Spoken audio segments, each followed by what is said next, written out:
Dorénavant, j'ai décidé de nexter, pour reprendre le jargon des jeunes de nos jours. Next, next, next. Et je vais vous expliquer pourquoi. Ma Mia, l'année 2024, la pire année de ma vie, mais celle qui m'a apporté le meilleur et j'ai envie de vous en parler ici. Bienvenue à vous. Avant tout, j'espère que vous avez passé de très bonnes fêtes de Noël, un bon réveillon. Je sais que c'est compliqué, les Noëls, la famille, l'hypocrisie, la jalousie, la toxicité, les relations bizarres, les pics. Je sais que c'est compliqué, mais vous voyez, ça fait partie des choses sur lesquelles vous devez absolument vous focaliser pour les travailler, pour ne plus vivre ça à chaque fois. Ça sera un autre sujet. Mounia Sacha avec vous, ça faisait quelques temps que j'avais pas fait de vidéo et je m'en excuse vraiment. Mais cette année, je me suis rendu compte que je faisais le travail de toute une équipe alors que je travaille seule et c'était pas possible. Il fallait que je fasse des concessions. Attendez, je remets juste ma bouillotte. Elle est en train de glisser. J'ai trop froid. J'ai trop envie de partager avec vous plein de choses, mais juste comme ça, d'amis à amis, vraiment avec des prises de conscience, des réflexions, des choses qui peuvent vous paraître banales, mais qui en fait ont un grand enseignement derrière. Et j'ai envie que ça vous apporte quelque chose à vous aussi. C'est avec tout ce que j'ai vécu là et ce que j'ai compris, ce que j'ai appris, ce que j'ai mis en place, ce que je vais mettre en place prochainement. Enfin, je peux pas garder ça pour moi. Et je sais que vous allez être super nombreuses à vous reconnaître là-dedans. Bon, juste avant de vous parler des 10 leçons que j'ai apprises en 2024 et qui vont vous servir à vous aussi, il faut savoir que l'année 2024 a été pour moi la plus douloureuse de ma vie. Alors j'en ai vécu des trucs, j'ai vécu une expatriation seule, j'ai vécu des accouchements, des césariennes, des douleurs émotionnelles, le décès de ma grand-mère, le décès de mon père alors que j'étais loin. J'ai vécu le cancer de mon père avec mon père, j'ai vécu des choses douloureuses. Mais l'année 2024, la douleur de l'année 24, elle a duré toute l'année 2024. C'est ça le truc. J'en rigole parce que qu'est-ce que vous voulez faire des événements de la vie sur lesquels vous n'avez aucun contrôle? Il faut les prendre avec de l'humour et de la dérision. C'est votre moyen de survivre. Merci et gratitude pour cette belle rétrospective. Inspection. Il y a une Mounia avant 2024 et une Mounia d'après 2024. C'est la pire année, mais celle qui m'a apporté le meilleur. Gratitude pour ça. C'est celle qui m'a fait le plus grandir, mais j'ai gagné, je ne sais pas, 20 ans en âge.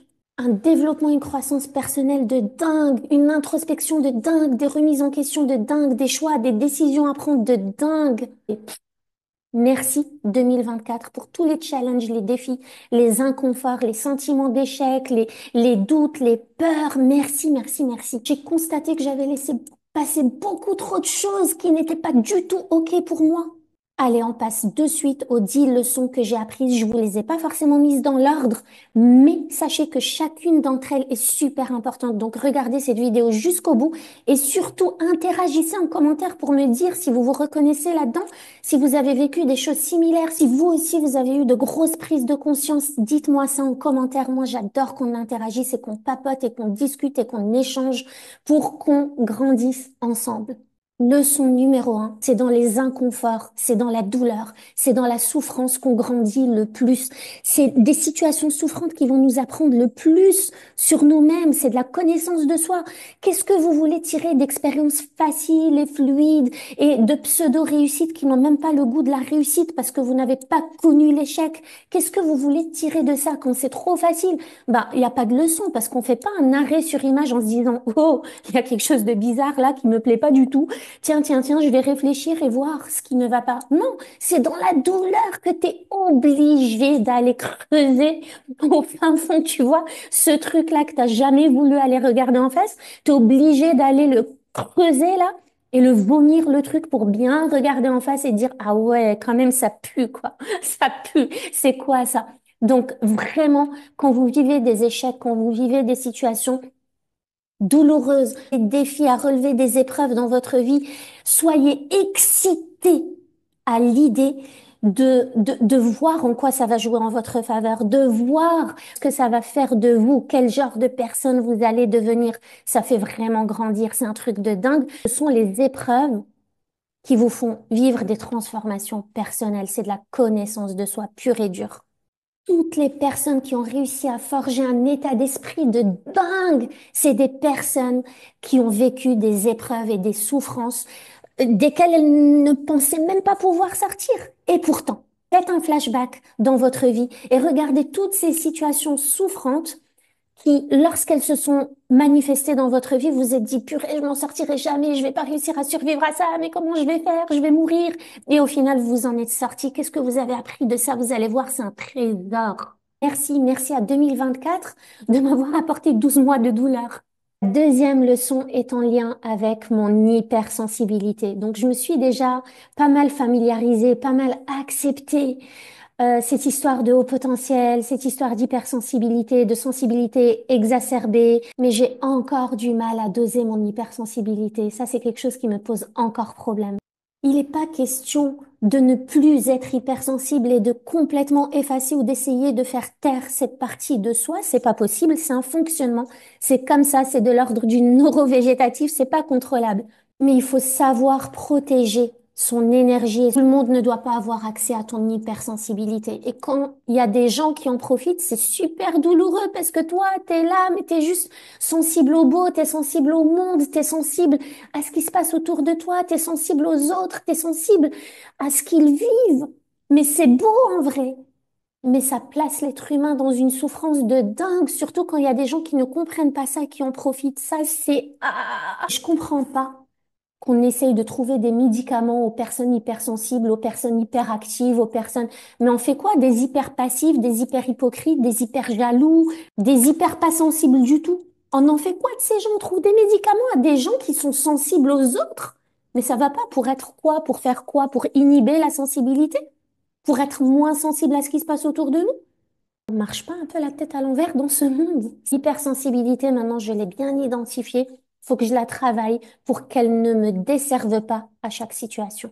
La troisième leçon que j'ai apprise, c'est qu'il y a vraiment plein de choses que je n'accepte pas. Et il y a plein de choses que je ne tolère pas. Et qu'il y a plein de choses que je ne peux pas tolérer tant que je les ai pas acceptées. Et qu'il y a plein de choses encore dans ma vie qui m'insupportent. Et je me rends compte que si on fait ce métier-là d'accompagnant, ce métier de coach, c'est parce qu'on est à la base des révoltés de la vie, quelque part. Si j'étais pas drivée par la colère, je ne peux pas vouloir absolument changer les mentalités, absolument changer les états d'esprit, absolument changer mon petit monde à ma petite échelle. Et aujourd'hui, bah oui, il y a encore des choses que je ne supporte pas, que je ne comprends pas. Ça veut pas me rentrer dans la tête.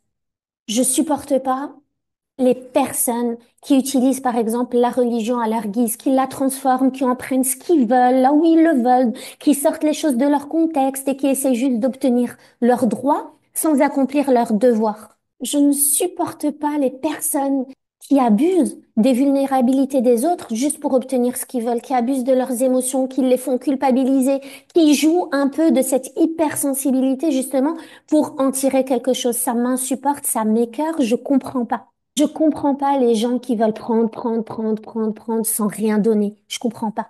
Je comprends pas non plus les personnes qui ne pensent pas aux autres, mais que ce soit, je sais pas, dans un bus, que tu te lèves pas alors que tu vois qu'il y a une femme enceinte, une femme avec un bébé, une poussette, une personne âgée, peu importe. Je comprends pas les personnes qui ne se soucient, je ne comprends pas les personnes qui ne se soucient pas des autres en voiture, sur la route, qui ne pensent pas à ce qu'il y a derrière eux, devant eux, qui se posent même pas de questions. Je comprends pas les gens qui n'arrivent pas à se mettre à la place de l'autre, savoir ce qu'il vit, ce qu'il ressent et pour anticiper une aide qui pourrait lui apporter. Pour moi, mais ça va de soi. Pour moi, l'humain, il est fait pour ça, pour contribuer au bien-être de chaque personne qui l'entoure. Imaginez que tout le monde fasse ça, mais ça serait waouh, une harmonie de dingue, ça donne, ça reçoit, ça redonne, ça partage, ça transmet. Waouh. Je sais, là, c'est l'hypersensibilité, encore une fois, qui m'envoie dans un monde de bisounours. Je comprends pas non plus qu'il y ait des personnes qui pensent que tout leur est dû. Ouais, c'est un droit de la nature. Tu leur rends un service, ouais, c'est normal. Tu leur donnes quelque chose, c'est normal. Tout le temps là, tu réponds à leurs besoins, leurs attentes. T'essayes même de deviner leurs attentes, c'est normal. Ça, je comprends pas, en fait. J'ai mis énormément de temps à comprendre qu'il existait des personnes qui ne voulaient pas notre bien, que ce soit des personnes très très proches, mais même de ta famille, de tes amis, de ton cercle social, professionnel. Pas parce que c'est la famille que ça te veut du bien et que c'est pas parce que c'est quelqu'un de proche que la personne te veut du bien. J'arrive pas à comprendre qu'on puisse fonctionner comme ça, mais j'ai compris que c'était possible et que ça existait. Franchement, c'est déjà pas mal. C'est génial cette introspection parce que ça m'a permis de remettre mes valeurs au clair et de bien les prioriser et de savoir ce qui est pas négociable du tout. J'ai du mal avec le manque de congruence, j'ai du mal avec le manque de transparence, j'ai du mal avec le manque d'authenticité, j'ai du mal avec la jalousie maladive, j'ai du mal avec l'hypocrisie, avec la manipulation, avec le mensonge. Il y a différents degrés d'avoir du mal avec quelque chose. J'ai du mal avec ça à en vomir au point que ça me révolte et au point que ça me pousse à venir vous créer des programmes, des accompagnements pour vous aider, pour aussi ouvrir les yeux là-dessus et dire stop à ce qui n'est même pas un sujet en fait. C'est tout la grande leçon par rapport à ça, c'est voilà de remettre en ordre mes valeurs. Il y a des choses que je ne peux pas sacrifier, il y a des choses qui ne sont pas négociables et avec lesquelles je ne peux pas vivre. Donc être très au clair avec ça et affirmer ça pour éviter de se faire marcher sur les pieds et éviter de laisser entrer chez soi tout et n'importe quoi. Il faut avoir des standards élevés dans la vie et faire respecter ces standards-là. La quatrième leçon, et c'est un truc de dingue, c'est d'avoir réussi à mettre en lumière des croyances qui ne jouent pas en ma faveur, en fait, qui sont complètement erronées, qui sont complètement inhibitrices et qui me mettent dans le pétrin et qui m'ont mis dans le pétrin plusieurs reprises dans ma vie, mais je refusais de les remettre en question parce que ça fait partie aussi des choses que je ne comprends pas. Le manque de cohérence et de congruence, c'est quelque chose que je comprends pas. Du coup, je pensais qu'une personne avec un certain statut avait forcément la sagesse de ce statut-là. Je m'explique. Par exemple, pour moi, un professionnel de la santé, c'est forcément quelqu'un de sain. C'est forcément quelqu'un qui a une bonne hygiène de vie. C'est forcément quelqu'un qui est en bonne santé. Un professionnel de la santé mentale, c'est forcément quelqu'un qui est sain d'esprit. C'est un peu comme dire, ben, un dentiste a forcément les dents blanches, vous voyez. Et puis, un cancérologue, ben, forcément, il fume pas, hein, parce que, ben, il sait que fumer tue. Je me suis complètement plantée, mais le truc, c'est que on le sait, ça. On le sait, mais va l'intégrer. C'est très difficile pour moi de l'intégrer, en fait. Tu vois, l'expression du cordonnier mal chaussé, pour moi, elle passe pas, en fait. On peut pas être un cordonnier mal chaussé. J'avais déjà fait une vidéo là-dessus. Vous pouvez la voir par ici, par là. Je sais jamais. Je sais jamais. Et pour moi, quand on exerce un métier, on doit être aligné à ce métier-là. Et du coup, les croyances qui m'ont tuée, bah, c'est un peu ça, c'est des croyances sur la personnalité de la personne qui a un certain statut dans la société. Ou par exemple dire, ben, un religieux, c'est forcément quelqu'un de spirituel, quelqu'un de bien, quelqu'un qui a compris, quelqu'un qui ne fera jamais de mal. J'ai tellement de preuves du contraire et je sais pas pourquoi ça veut toujours pas me rentrer dans la tête que c'est possible qu'il existe des gens comme ça. Un parent, c'est forcément quelqu'un qui veut protéger sa famille, qui veut le bien de ses enfants. J'ai tellement de preuves du contraire que je sais pas pourquoi ça veut pas me rentrer dans la tête que c'est possible qu'il existe des gens qui ne veulent pas le bien de leurs proches. Quelqu'un qui est dans la spiritualité, c'est forcément quelqu'un avec qui on peut avoir des conversations profondes. C'est forcément quelqu'un de sage qui ne ferait pas de mal à une mouche. J'ai des preuves du contraire. Et voilà, les gens ne représentent pas toujours les valeurs des casquettes qu'elles portent. Et ça, j'ai du mal avec ça. Je me suis fait tellement avoir, mais plein de fois dans ma vie, à cause de ces croyances-là. Si quelqu'un a ce domaine d'expertise, c'est que forcément, il est aligné aux valeurs de ce domaine d'expertise. C'est pas vrai. C'est pas vrai. Remettez toujours tout et tout le monde en question. Donc, ce que l'année 2024 m'a appris par rapport à ça, c'est qu'il faut que je me focalise sur les comportements des gens et pas sur leur blabla. Qu'est-ce que tu fais vraiment? C'est quoi tes actions? C'est quoi tes comportements? Quelles sont tes intentions? Pas ce que tu me dis que tu es ou ce que tu me dis que tu fais. Plus aucune valeur pour moi. Zéro valeur. Le comportement et tes valeurs et ta personnalité, c'est ça qui va faire la différence. Donc, je vais arrêter de croire que tout le monde cherche le bien, que tout le monde cherche le beau, que tout le monde cherche à contribuer avec les belles intentions du monde. Non, c'est pas vrai. On ne peut pas et on ne doit pas être bon avec tout le monde. Votre bonté se mérite. C'est pas parce que toi tu fais les choses avec une certaine belle intention que ça veut dire que quelqu'un qui fait la même chose que toi le fait avec la même intention que toi. Les intentions peuvent être complètement opposées. Je vous laisse méditer ça. Cinquième leçon concerne la place de la femme. En 2024, je me suis rendu compte que j'avais cette envie, ce désir, ce besoin, waouh, de défendre la femme. Et attention, il n'y a pas de différence femme de l'Occident, femme d'Orient, éducation, les traditions, oui, mais non, la place de la femme. J'ai remarqué que partout, en fait, la femme a tendance à être effacée, dévalorisée, dénigrée. On dénigre ses responsabilités, on dénigre ses actions, on dénigre ses efforts, manque de reconnaissance. Bref, tout ce truc-là, là, autour de la femme, m'a donné envie de stand-up pour la femme, en fait. La femme, pour la maman, pour l'entrepreneur, pour toutes celles qui souffrent contre les violences faites aux femmes, les violences sournoises, vicieuses et silencieuses. Je ne veux plus que la femme souffre, je ne veux plus que la femme ait des chantiers dans sa vie, je ne veux plus que la femme soit un paillasson pour d'autres qui abusent de leur autorité infondée, évidemment. Je me suis rendu compte en 2024 qu'il y avait de la colère et de la révolte par rapport à ça, qu'il y avait un certain conditionnement social, sociétal, traditionnel, culturel, religieux, tout ce que vous voulez, qui fait qu'on écrase la femme et qu'on se pose même pas la question de savoir si ce qu'on fait c'est bien, mal, c'est ok, pas ok, si on accepterait qu'on nous fasse ça à nous, à nos filles. Non.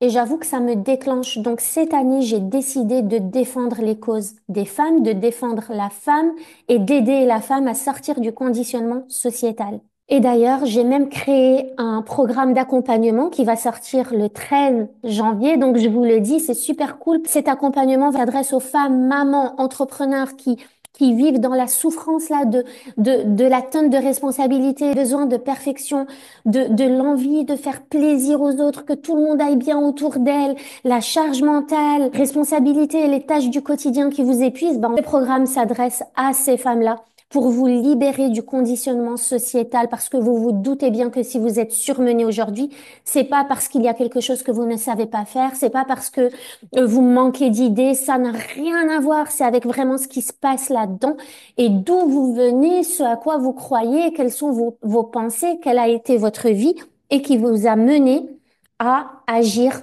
de la sorte. Le programme commence le 13 janvier. Il est au tarif de lancement. Vous pouvez cliquer sur le lien si ça vous intéresse et vous allez en savoir plus et vous pouvez décider d'embarquer avec moi. On part pour 2 mois intensifs ensemble où on va vraiment clean up, mais faire un nettoyage au Karcher dans votre vie pour vous aider à vous alléger, à vous libérer du temps, à vous redonner de l'énergie pour que vous puissiez enfin vivre les choses qui sont vraiment importantes pour vous, l'essentiel, avec vos proches, avec vos enfants, vous libérer du temps pour de la connaissance, pour de l'apprentissage, pour de la croissance personnelle et tout ce qui vous tient à cœur. On fait le grand nettoyage. Et ce que 2024 m'a appris par rapport à ça, c'est que on est complice de la situation ou de la personne qui nous génère de la souffrance. On ne vit que ce qu'on accepte de vivre, en fait. Le monde extérieur ne nous inflige que ce qu'on accepte qu'il nous inflige. Quand j'ai compris ça, mais ça a tout changé. Tu passes du rôle de victime au rôle de responsable. OK, donc je pose un cadre et je pose des limites. Dire non ou dire stop ne veut pas dire qu'on est méchant, ne veut pas dire qu'on est égoïste. Bien au contraire, c'est waouh, j'ai accepté tout ça, ça ne me convient pas, ça me fait du mal, ça fait du mal autour de moi. Aujourd'hui, je dis stop et je décide de me réaligner à qui je suis vraiment. Ça, c'est pour mon plus grand bien et le bien de tous ceux concernés. Tous ces sujets me déshydratent. Ça sort des tripes, hein. La sixième grande leçon de 2024, je me suis rendu compte, encore plus là, j'en ai pris vraiment conscience et je l'ai vécu, c'est que quand tu fais semblant, ça finit par t'exploser à la face. Et ça va dans tous les sens du terme. C'est quand tu fais semblant d'être quelqu'un de bien, d'actif, de généreux, de ce que tu veux, alors que tu l'es pas vraiment, vraiment. Ça finit par t'exploser à la face. Quand tu es dans le paraître, ça finit par t'exploser à la face. Quand tu essayes de montrer que tu es quelqu'un que tu n'es pas, ça finit par t'exploser à la face. Et à contrario, ben, quand tu essayes de faire la forte alors que tu l'es pas, ben, ça finit par t'exploser à la face. Quand tu essayes de montrer que tu gères tes émotions alors que c'est pas vrai, ça finit par t'exploser à la face. Quand tu fais semblant de tout réussir seul, ça finit par t'exploser à la face. En fait, même 20 ans plus tard, ça finit par t'exploser à la face. Alors la grande leçon, c'est de réussir à s'affirmer, d'affirmer qui vous êtes vraiment. N'essaie pas de faire genre, t'es dans l'énergie féminine à fond alors que t'es vachement masculine aussi. Genre, tu vas pas faire semblant de pas réussir à faire quelque chose alors que t'arrives à faire cette chose-là juste pour satisfaire l'ego de quelqu'un d'autre ou juste pour laisser de la place à quelqu'un d'autre ou juste par peur de te prendre des remarques, des critiques ou juste par peur de faire de l'ombre à quelqu'un d'autre. Avance à ton rythme et ton rythme, c'est ton rythme. Et ça, c'est ce que j'ai compris.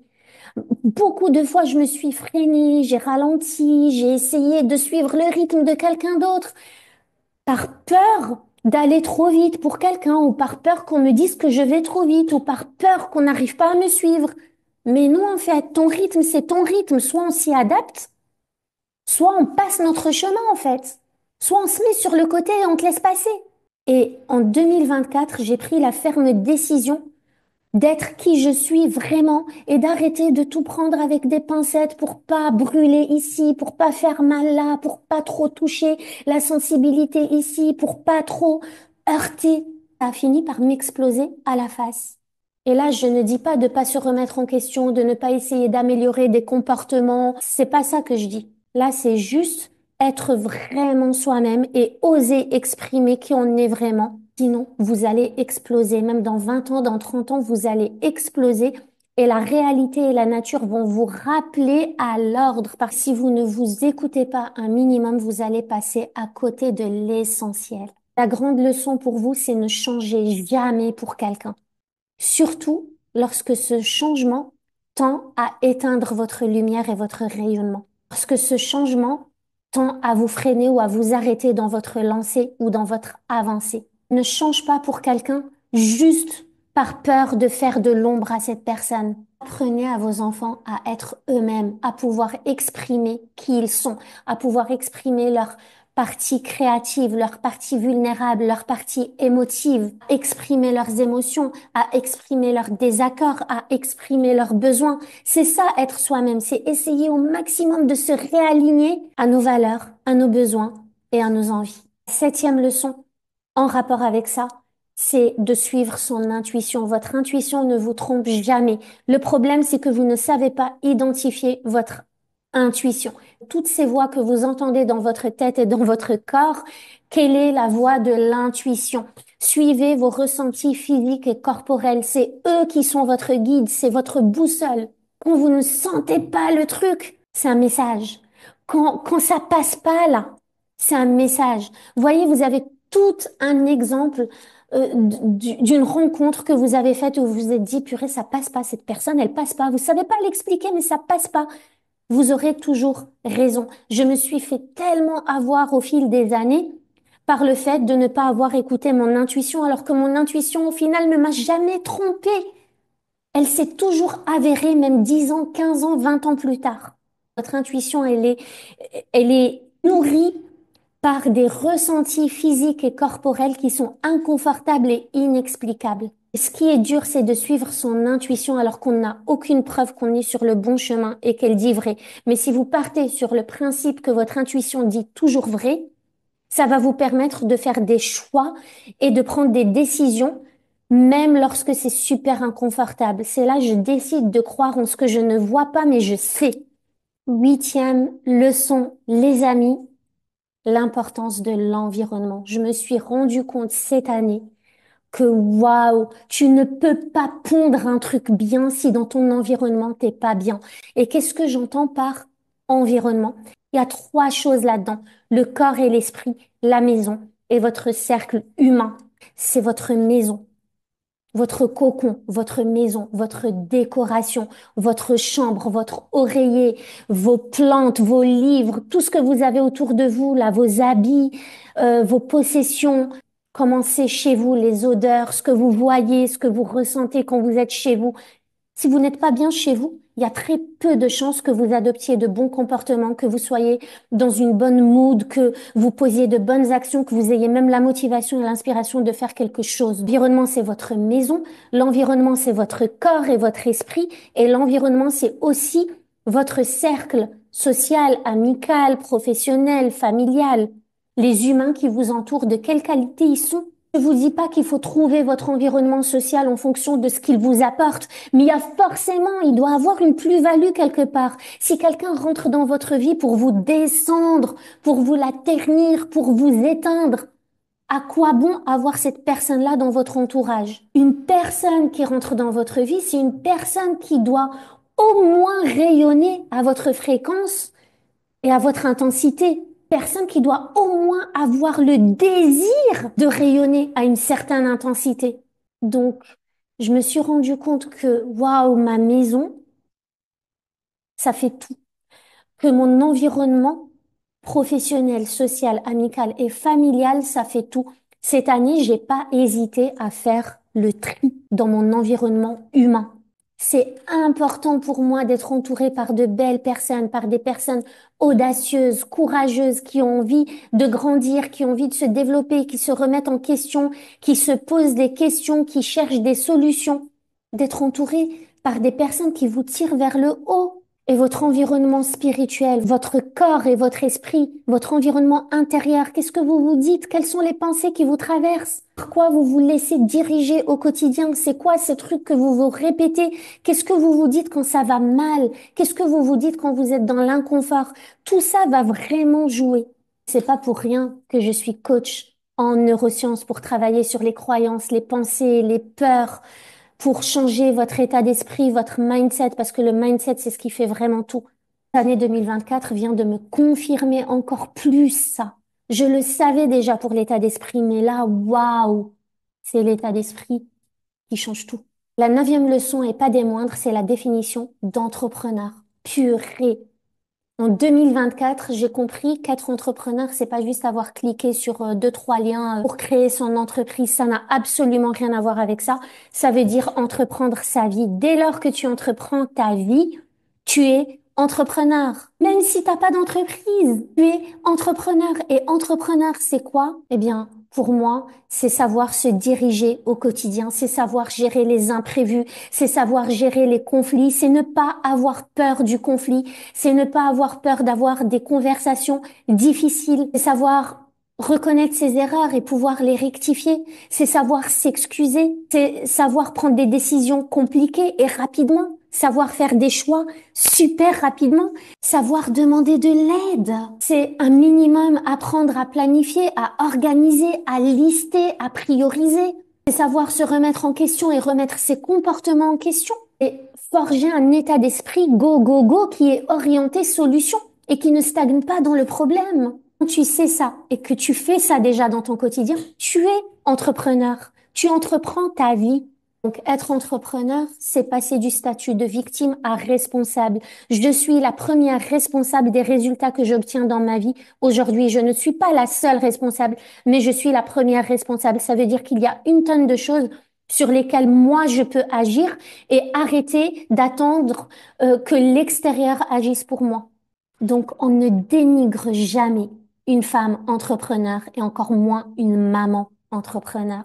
Juste avoir le nombre de responsabilités mentales et physiques auxquelles elle a à réfléchir, c'est juste waouh. Moi, et la 10e leçon, pendant cette année, j'ai vraiment insisté sur ce qui était vraiment important pour moi. C'est justement d'apprendre, de comprendre, d'introspecter, de réfléchir et d'en tirer un nectar et de le transmettre à mes enfants. J'ai vraiment compris que c'était trop important d'apprendre aux enfants à s'exprimer, à exprimer leur désaccord en toute sécurité sans avoir peur des conséquences, à exprimer leurs besoins, à exprimer leurs envies, à exprimer leurs émotions. Quand je vois que dans notre société et puis dans certaines cultures, on n'arrive même pas à dire je t'aime, on n'arrive même pas à faire un bisou, un câlin à ses propres enfants, je me dis waouh, mais c'est grave, où va le monde? Quand je vois qu'on utilise la sensibilité des enfants pour obtenir de ce qu'on veut, quand je vois toute la manipulation, le chantage qu'on fait aux enfants, quand je vois des personnes qui se servent de leurs enfants pour paraître, quand je vois des personnes qui attendent que leurs enfants leur rendent l'appareil et qui leur mettent ce poids sur les épaules, c'est-à-dire t'as intérêt quand tu seras grand à faire ça et ça et ça, parce que t'as vu tout ce que j'ai fait pour toi, mais ah, où va le monde? Donc j'ai compris que ma priorité, c'était de transmettre tout ça à mes enfants pour faire en sorte au maximum qu'ils deviennent des adultes sains d'esprit qui osent s'affirmer, qui osent se montrer tels qu'ils sont, qui osent être qui ils sont et qui ne tombent pas dans le piège de devenir quelqu'un d'autre juste parce que la société essaye de faire d'eux une personne qu'ils ne sont pas. Ma priorité, c'est de protéger mon énergie et de protéger l'énergie de mes enfants. Et pour protéger mon énergie, ben, il va falloir que j'identifie des comportements toxiques. Il va falloir que je pose un cadre et que je pose des limites très, très claires et que je fasse respecter mes valeurs et que je fasse respecter ces limites. Donc, quand ton énergie devient vitale, tu ne peux plus te permettre de laisser entrer chez toi, et quand je dis chez toi, c'est dans ta maison, dans ta tête et dans ton cœur, n'importe qui. Doit être super sélective. Poser un cadre, c'est faire preuve de respect de soi, c'est faire preuve d'amour de soi, c'est faire preuve d'un minimum de bienveillance envers soi. Ce qui est important pour moi, c'est vraiment de vivre des grands bonheurs avec un petit B, mais de les vivre avec de la présence, de les vivre au maximum, d'être vraiment dans le moment. Et ça, c'est quelque chose que j'essayais beaucoup de faire avant, mais j'étais pas là. Et là, je suis là. Juste des moments où tu cuisines, où tu pâtisses avec tes enfants, où tu construis une cabane dans le salon, où tu regardes un film, où tu manges des pop-corn, tu bois un chocolat chaud, peu importe. Mais t'es là. Avant aussi, bien sûr, je les accompagnais pour s'endormir, je leur lisais une histoire, je leur chantais une chanson, peu importe. Mais cette année, on est passé à un autre niveau. Je le fais avec de la conscience, avec de la présence. Je ressens le truc, c'est beau. Ça reste ancré, ça crée des souvenirs, ça crée vraiment quelque chose de très fort qu'il n'y avait pas avant. Ce qui est important pour moi, c'est vraiment le partage, le lien, l'humain, les échanges, les interactions, les échanges profonds. C'est vraiment apprendre à connaître les gens, à les comprendre, à savoir ce qu'ils vivent. Donc, l'hypersensibilité, elle sert à ça. Faut lui poser des limites, mais elle est là pour ça et c'est un cadeau. Je me dis, mais merci. Quand tu comprends ce qui est vraiment important pour toi, ce qui est négociable, ce qui est discutable, et ce qui est au contraire non négociable et non sacrifiable, et si tu affirmes ça, tu peux pas tomber sur des personnes qui ne sont pas là pour les bonnes raisons. Donc, en conclusion, vraiment, merci à l'année 2024 d'être venue avec autant d'épreuves, autant d'obstacles, autant d'inconfort. Merci à toutes les personnes qui ont généré une certaine peine, une certaine tristesse, une certaine souffrance, un sentiment d'injustice, un sentiment de trahison, qui ont généré de l'angoisse et de l'anxiété chez moi, que ce soit fait volontairement ou involontairement. Merci parce que ce sont des personnes qui m'ont aidé à me remettre en question, qui m'ont fait me poser enfin les bonnes questions. C'est grâce à ces personnes et à ces situations que j'ai pu prendre des décisions, faire des choix éclairés en alignement avec qui je suis vraiment et avec ce que je veux vraiment dans ma vie et avec ce que je ne veux vraiment pas ou plus expérimenter dans ma vie. Donc merci et gratitude à toutes les personnes qui ont fait de moi la Mounia d'après 2024. Donc si vous aussi vous voulez poser le bilan, et je pense que c'est vraiment important de le faire, sinon votre 2025 va ressembler à toutes les années précédentes et vous n'allez pas avancer d'un poil. Posez le bilan, faites une rétrospection et faites une introspection, c'est jamais trop tard pour ça. Et posez-vous les bonnes questions. Qu'est-ce que vous ne voulez vraiment plus? Qu'est-ce que 2024 vous a apporté? Qu'est-ce qui a manqué à 2024? Qu'est-ce que vous avez vécu et que vous n'aimeriez plus vivre? Qu'est-ce que vous voulez ressentir, vivre, expérimenter dans le futur? Je vous ai préparé un exercice d'introspection. Je vous invite vraiment à le faire. Il est gratuit. Vous pouvez le télécharger en cliquant sur le lien en dessous de la vidéo. Et vous pouvez accéder à tous les exercices de réflexion que j'ai proposés avec les vidéos précédentes. Donc, si vous voulez vraiment faire un travail sur vous, si vous êtes vraiment honnête dans votre démarche de développement personnel, faites les exercices qu'on vous propose, allez jusqu'au bout et partagez-moi en commentaire ou même en privé vos ressentis, vos réponses, vos prises de conscience. Voilà, c'est aussi ma façon à moi de vous souhaiter une excellente année 2025. Je vais pas tomber dans le délire des résolutions du 31 décembre, c'est pas ça. Quand on est dans une démarche de développement personnel, on pense à de vrais objectifs, à de vrais projets et on pense aux actions qu'on peut déjà mettre en place pour nous rapprocher de ces objectifs et de ces projets-là et de leur réalisation. Un tout petit pas à la fois, le plus petit pas possible. Je vous aime et je vous dis à très bientôt.